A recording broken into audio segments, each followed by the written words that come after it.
Hi, my name is Chris Reed and we're going to get right started into this tutorial. Now this is a from install to export your first production inside of Reason Studios version 12. I'm going to show you guys how Reason looks when you first install and you open it on your computer. And I'm going to show you how you can navigate throughout Reason. We're also going to show you how you can put together a production very quickly in Reason and export that production, and also just give you some tips for music production, specifically using the Reason 12 software. Let's go ahead and get started.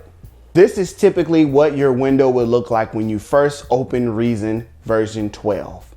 In version 12, there are many different windows that you can use, and you can access each window on one specific screen, or you can have multiple screens displaying the different windows inside of Reason. Let's get acquainted with the actual windows one by one. The rack window is where you insert instruments and effects. This is your Reason rack. It's where all of your instruments and effects live. In order to add a device, you go to your rack, and right there will have a button that says Add Device. If you click that button, it will give you a drop-down menu of the different devices that you can add for Reason. If we want to add an instrument because we want to have sound, then we will need to go to instruments and we can choose the different sounds that they have available. I'll choose a redrum, and that will bring up some drums that I can use and I can play. There's also another feature of the rack, which is called flipping the rack, where you can see behind Reason's rack. And if you use that feature, you'll be able to patch in different instruments with each other. It's a physical modeling that's very similar to what rack systems look like in actual music production studios. So if I simply press tab, the rack will flip around and I'll be able to see the back of the rack where I can see the different connections that are being made. In another video, we'll go deeper into flipping the rack and patching other instruments into each other using the rack cabling system. F5 brings us to our mixer. Our mixer will start off with just a master fader channel, but as we add in instruments, more channels will be added to our mixer. You also can add instruments in the mixer window by right-clicking and going down to instruments and adding the instruments you want. When you're working with Reason's mixer, you want to work from the top down to the bottom. The top part of our mixer has our dynamics, EQ, the knobs for the EQs, the different inserts available, insert effects, and then our pan, width, mute, solo, and our channel volume. We can adjust the level of a certain sound using these levels, turning them up or turning them down. Pan can be adjusted to the left and to the right, either hard pans or mid pans, depending on what you would like. We will have another video where we will go deeper into using Reason's mixer, as well as the EQ module and the compression section.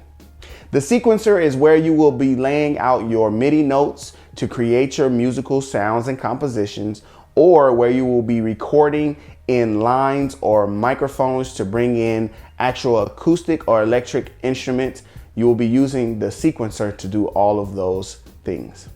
If I add in an instrument, I can see that the instrument comes up on our sequencer.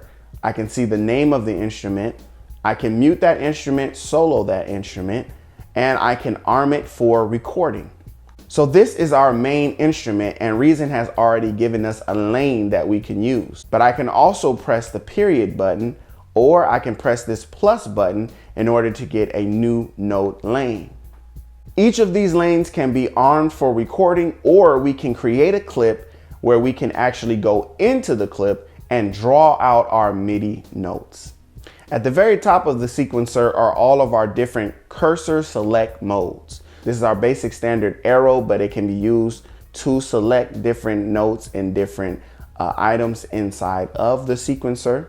We have a draw tool, which will allow us to draw in clips and also to draw in notes. An eraser tool, which will erase clips and notes, as well as a razor tool, which can be used to split clips or to split notes in order to have different sections of the clips. We also have a mute tab, which will mute individual notes, or mute individual clips. And the magnifying glass simply will zoom into a specific clip, or it will zoom out of that clip.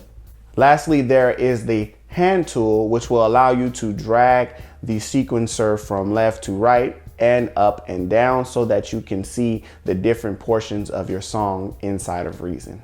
All of these shortcuts can be accessed using the key shortcuts Q, W, E, R, T, Y, U. The next button that we have access to is our edit mode. And when we toggle between the edit mode, we can either be in editing the full sequence of the song, or we can be editing a specific clip that we have highlighted. Snap allows us to move a clip or MIDI notes within a specific grid. So you can have a eighth note or quarter note or 16th note grid. And along that grid, the clip or the note will snap to the grid.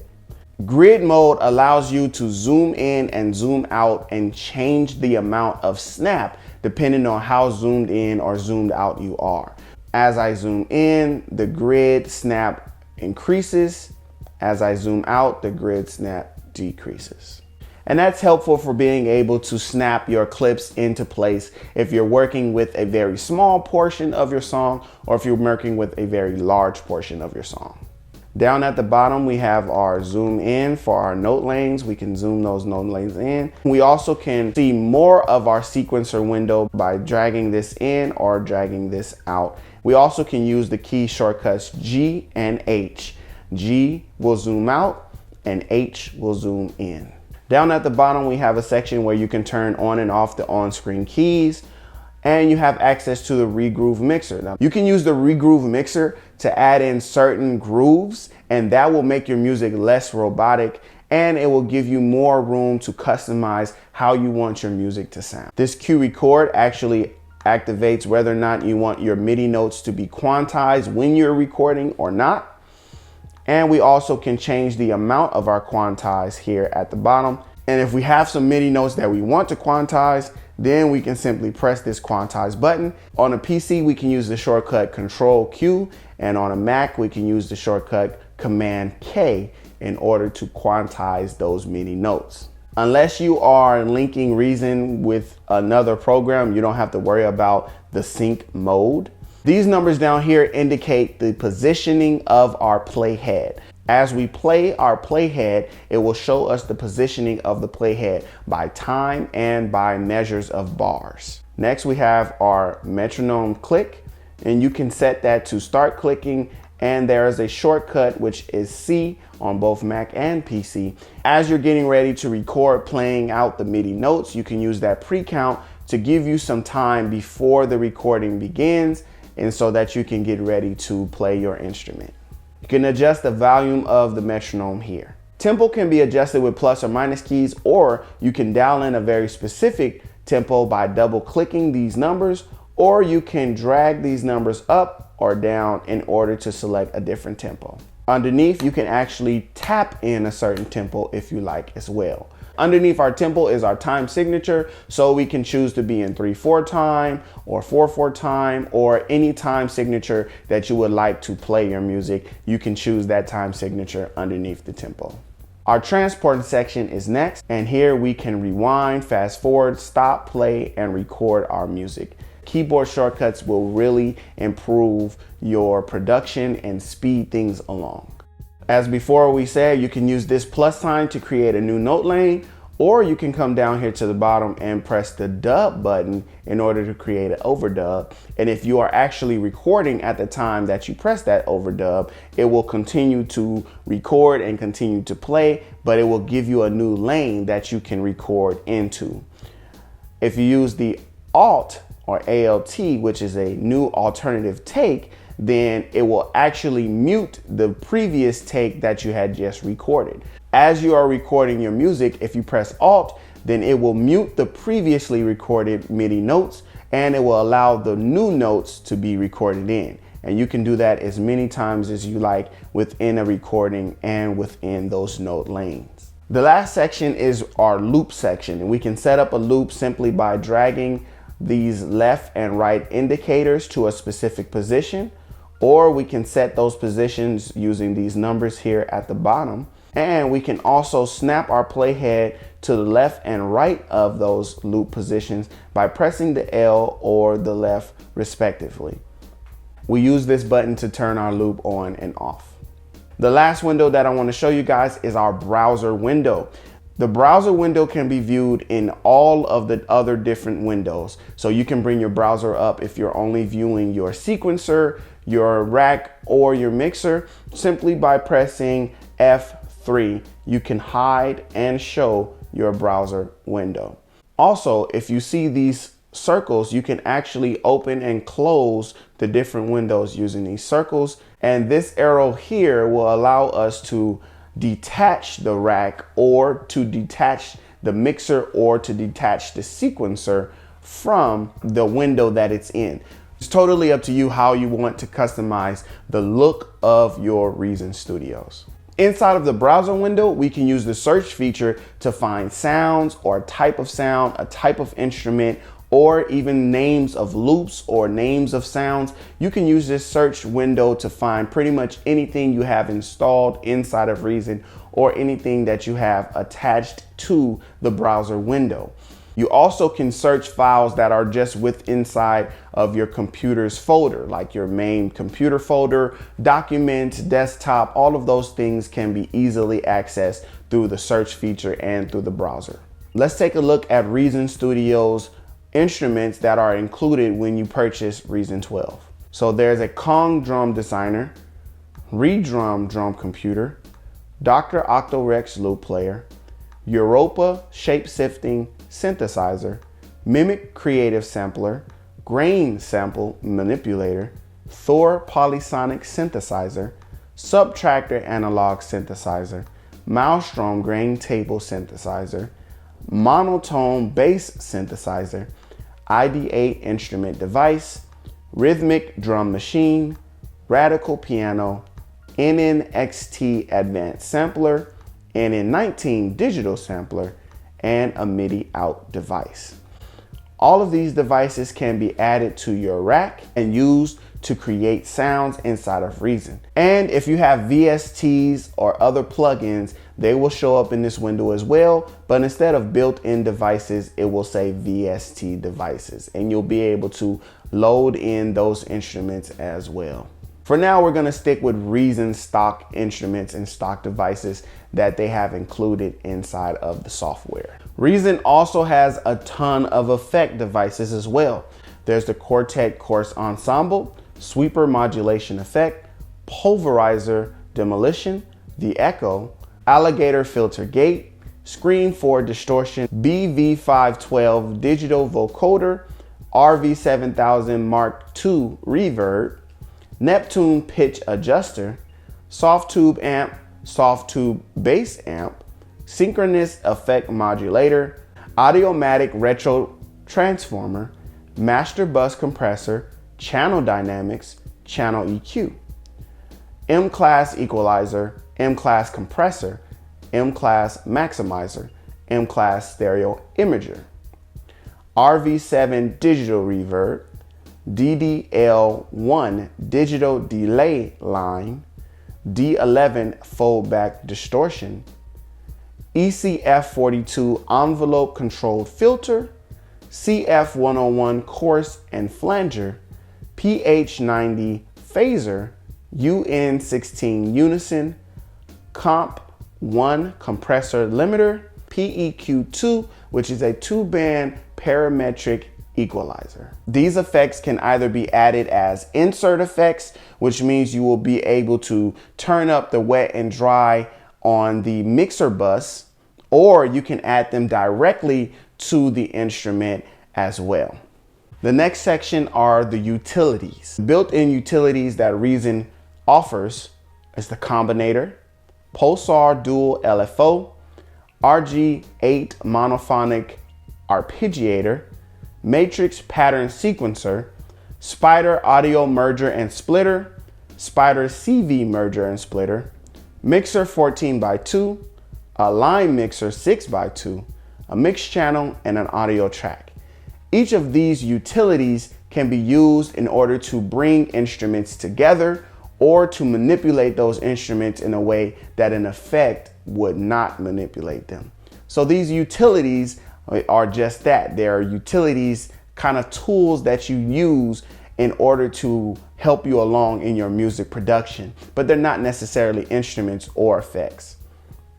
The last section we have are players, and players inside of Reason are actually devices that can be added to the chain of an instrument inside of Reason, and that will affect the MIDI notes that are being played, repeated, arpeggiated, or turned into chords or scales. Some of the built-in players that are included are the scales and chords, beat map, dual arpeggio, and note echo. So keeping in mind that this is a fresh install of Reason 12, there are other utilities, players, and instruments that you can download and install through Reason's installer. And there's also other sounds and sound banks that you can install as well. But I have only installed the very base that comes with Reason 12 without actually installing anything extra. But there are some free things that you can add on, and there are some paid things that you can purchase in order to have those added on to your Reason 12 DAW. Also, if you are a Reason Plus subscription holder, then many of those paid players and paid instruments will actually be free to you based upon your monthly subscription. So Reason Plus really is helpful for adding in those different sounds and utilities and players. Now that we've checked out the overview of Reason 12, let's actually jump into creating a beat. If you are brand new to Reason, the one thing I suggest you use is loop files, and you can use loop files by using the Dr. Octorex loop player. So let's load one of those devices in. And as we press run, we can actually hear what drums have been added.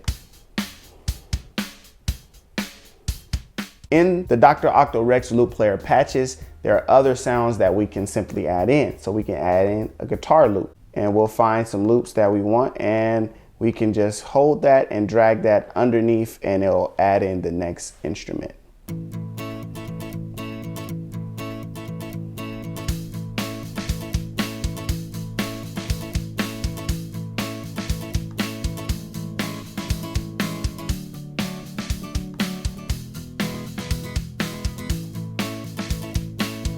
If we want those loops to come up in our sequencer, then we need to go back to the loop player, right click, and press copy loop to track. Now we just need to click off enable loop playback. And when we head over to our sequencer, we'll see that loop has been applied.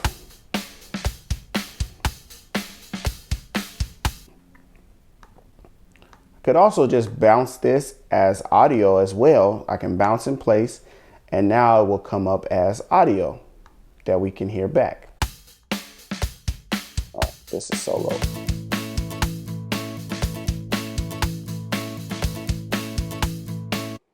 So I'll leave that there just so we can see what it looks like, where there is a loop file with different MIDI notes that we can change. And here's what it looks like when it's an audio file, where there are loops, where there are sounds that we can't actually change.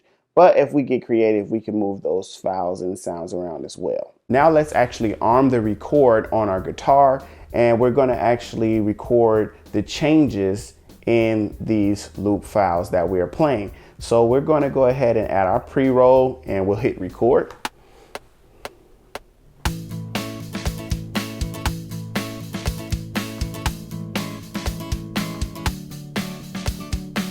And now we can see in our sequencer the different times that we change from one loop to the next loop, and it will automatically play those changes for us.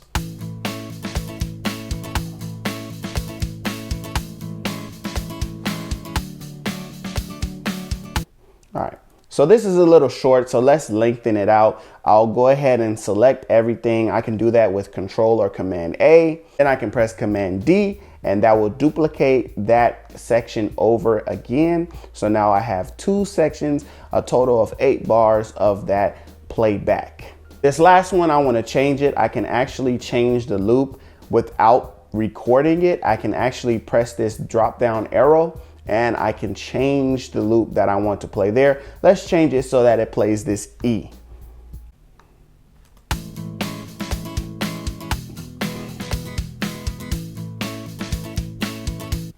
Cool.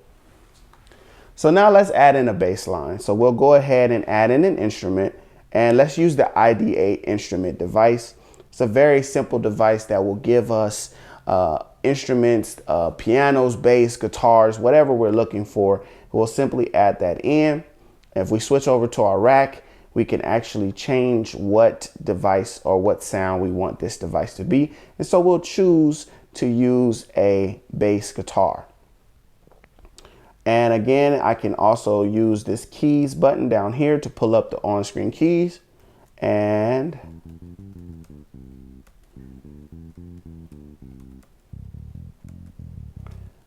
I can use these numbers to play higher velocities.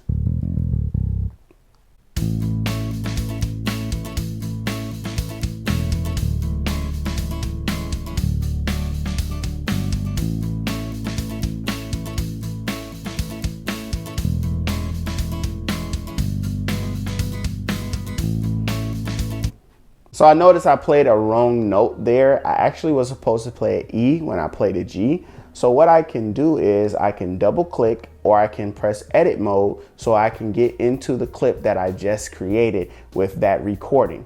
And I can press edit mode, or I can press Command E, and it will switch back and forth between edit mode. And I will be able to find that note, find that section. I can zoom in and out of this section with those same keys I showed you earlier, G and H. G zooms out, H zooms in. I can zoom out until I find the note that I'm looking for.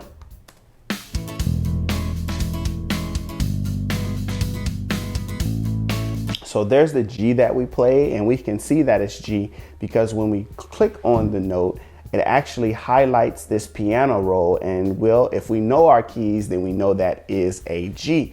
If we don't know our keys, then we can look up in this section right here where it says note, and it actually shows us that's a G0, right? So it's a G in the positioning of the keyboard, G0. We can move it up using this arrow. We want to get it to E. Let's hear what that sounds like.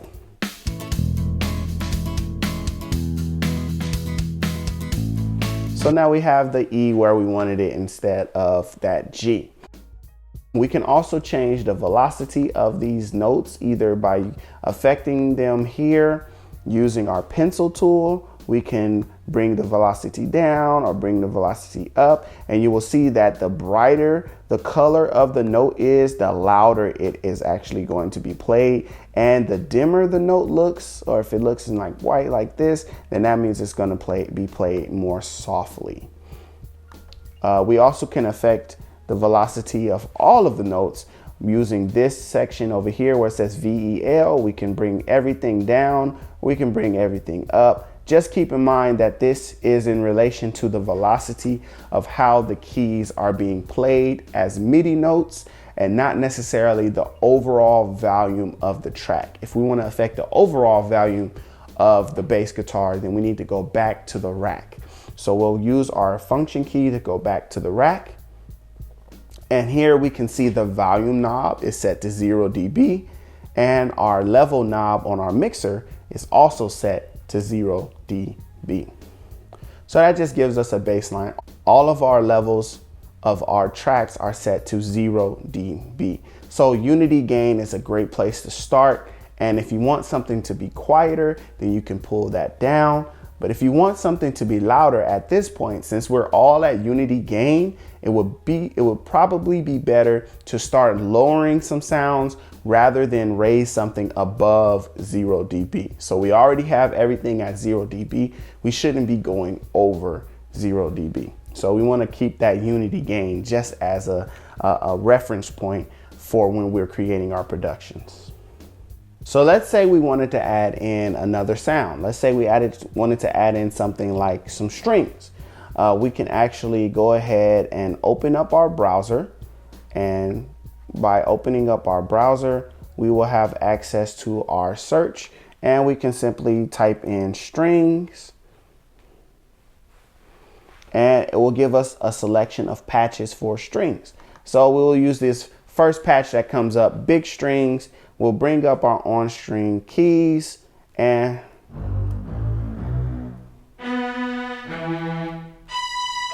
we can actually play those keys. So instead of using our on-screen keys this time, and I can actually hear that string section is coming in pretty loud. So we're gonna lower that string section in our mixer. So big strings, we're gonna bring that down maybe to about 15 dB, and we'll give it a listen just so we can hear.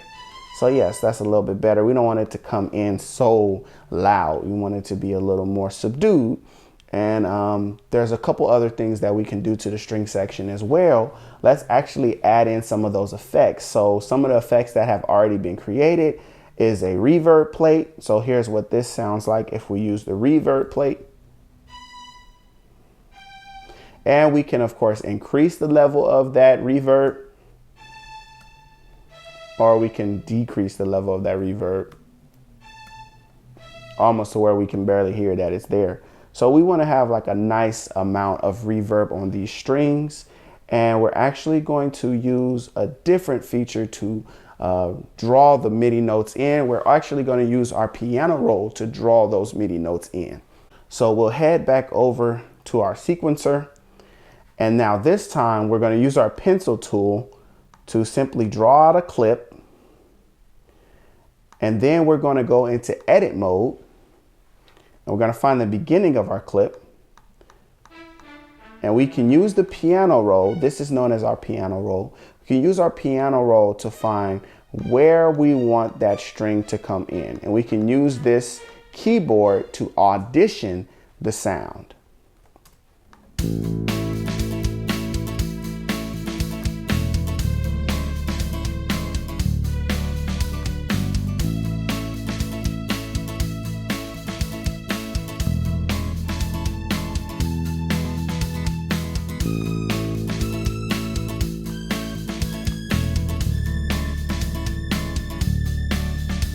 So let's say we really just wanted that nice high A to be playing.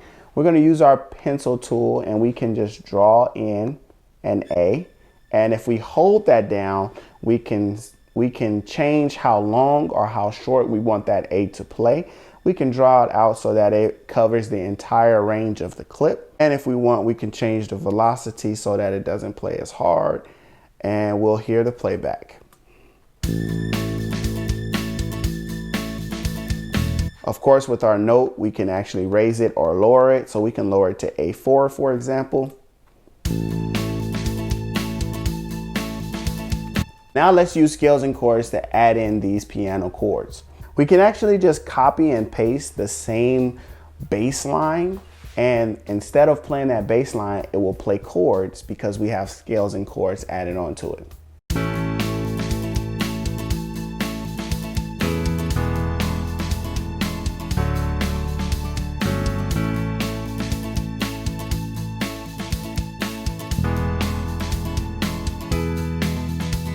Some of these notes are not coming in where we want, so we can use the position tab in order to move the positioning of those notes where we want them to be, and we can play that back.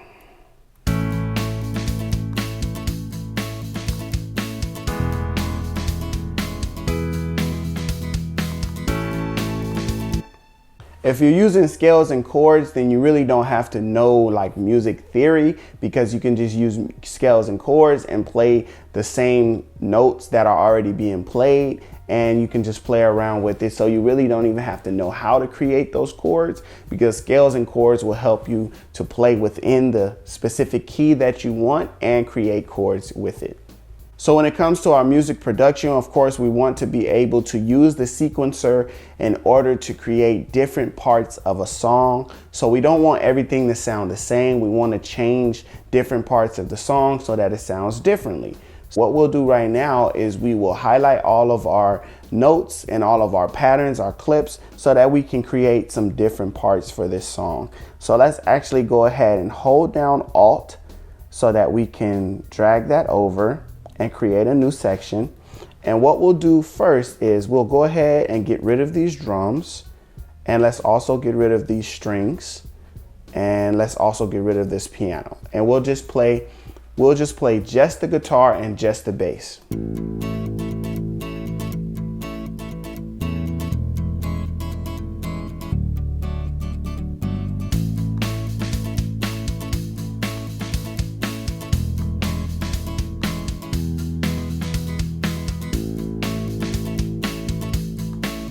So I love that. That sounds like a nice bass for a verse section of the song. So we'll leave that as a verse section of the song. The next thing that we can do is copy this over again so that we can actually have a chorus section of the song. Now we can create a chorus section by bringing in the piano and the strings.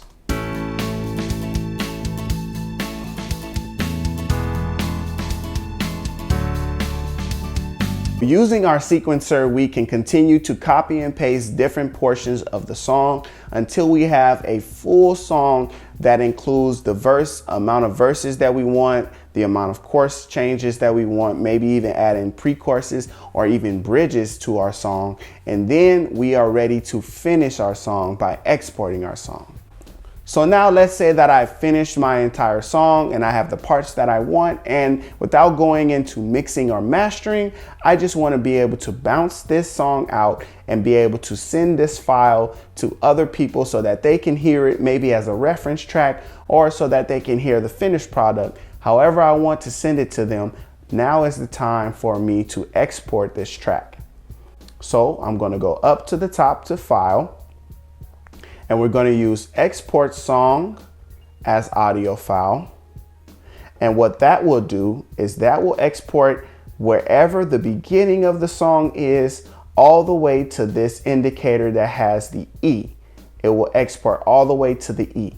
So if we set our E there, then that will be the entire song that is exported. So let's go File, Export Song as Audio File. And now we can name our song file. So we'll call it My Great Song 1. We can choose where we want the file to be exported to, and we can choose the format, which is either IFF, WAV, or MP3. I'll choose an MP3 because I just want a small file that I can send to somebody through an email, for example. Once the processing is done, I now will have my song file. I'll simply go to my Finder window, into my documents, and I'll find My Great Song.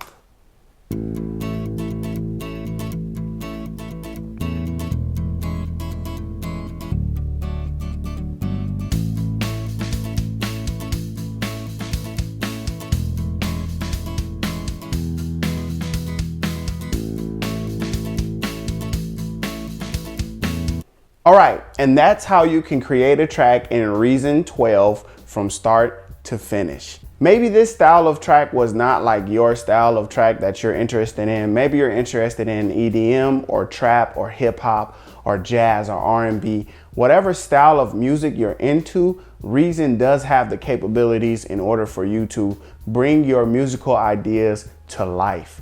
You just simply have to take time to learn and understand the program. But I have other tutorials available on my website and on my YouTube for you to be able to dive into production with Reason Studios. I hope this video was helpful to you, and if it was, please consider subscribing to this channel that you can receive more videos like this. Be sure to like this video, share it with a friend, and comment below if you had any questions or concerns about using the software. Again, my name is Chris Reed, and I hope that you guys have a great day. Peace.